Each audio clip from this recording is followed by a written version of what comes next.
It's always a pleasure to be at the White House. Thank you, Mr. President, for your invitation and for your warm words. May I, at the outset, wish Mrs. Reagan the speediest recovery. We know what a source of strength she is to you, Mr. President, in your work for your country and the world. I also take this opportunity to congratulate the people of the United States on the 200th anniversary of the Constitution. It is one of history's momentous documents that has made the United States grow to greatness.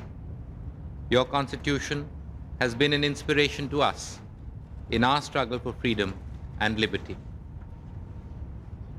As the President informed you, we have had good and most useful meetings. We spoke of world peace and our concern for the well-being of humanity, and we spoke of the relations between our countries.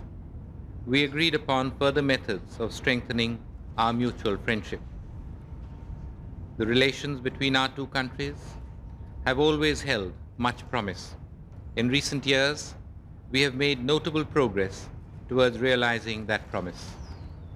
Your personal attention and interest, Mr. President, have contributed greatly to our expanding partnership. We have agreed to collaborate at the frontiers of technology. We have reaffirmed the tradition of scientific interaction, which has been the hallmark of our relationship.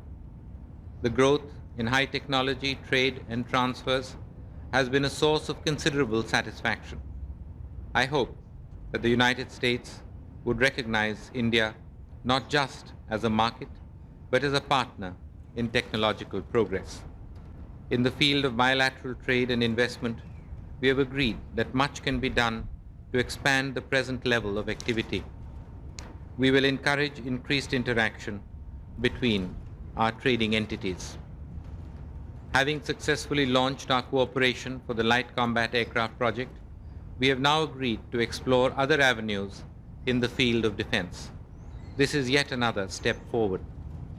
I am confident that after our talks today, we will be able to place our relationship on a more enduring basis. We share not only aspirations and values, we sometimes face common threats. We have each recognized the dangers to our societies posed by terrorism and narcotics. I mentioned to you today our determination to fight these problems. I am aware of your personal concern about narcotics, the price they extract in the form of blighted youth and wasted resources.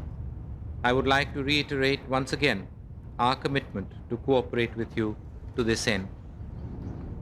Turning to international issues, I should first like to applaud the statesmanship demonstrated by you, Mr. President, and by General Secretary Gorbachev in pursuing the vexing and complex issues of nuclear disarmament. Your endeavors have given a glimmer of hope to a world threatened by imminent nuclear holocaust. An INF agreement will be a historic step. For the first time, an operational nuclear weapon system will be withdrawn and dismantled. We hope that this will be the beginning of the elimination of nuclear weapons altogether, an objective to which you are dedicated. I sincerely wish you, Mr. President, and General Secretary Gorbachev every success in these endeavors. All humankind is with you. Our deliberations today also covered the situation in Afghanistan. We agreed on the need for an early political settlement there and support the efforts of the UN Secretary General. I believe that a just solution must ensure a sovereign, independent, and non-aligned Afghanistan. Foreign intervention and interference must cease. The Afghan refugees must be allowed to return to their homes in honor, dignity, and security. We would welcome any earnest efforts in this direction. We had a frank discussion on the dangers of nuclear proliferation, both horizontal and vertical. My country has consistently recognized that a secure world order cannot be built on nuclear weapons. Our actions have spoken louder than any words. in expressing this commitment. We do not have nuclear weapons. We do not want nuclear weapons. And we certainly do not want nuclear weapons in our neighborhood. We have watched with concern developments in our immediate vicinity. Nuclear stockpiles have multiplied. Yet another country now seems on the threshold of fulfilling a long-time goal of acquiring nuclear weapons.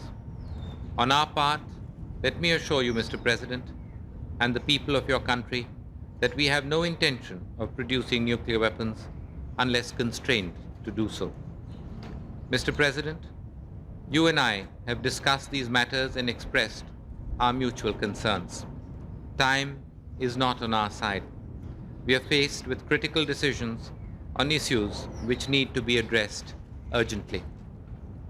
We appreciate your support to the efforts to end the ethnic conflict in Sri Lanka, Mr. President, in particular to the July 29th agreement, which I signed with President Jayawardene.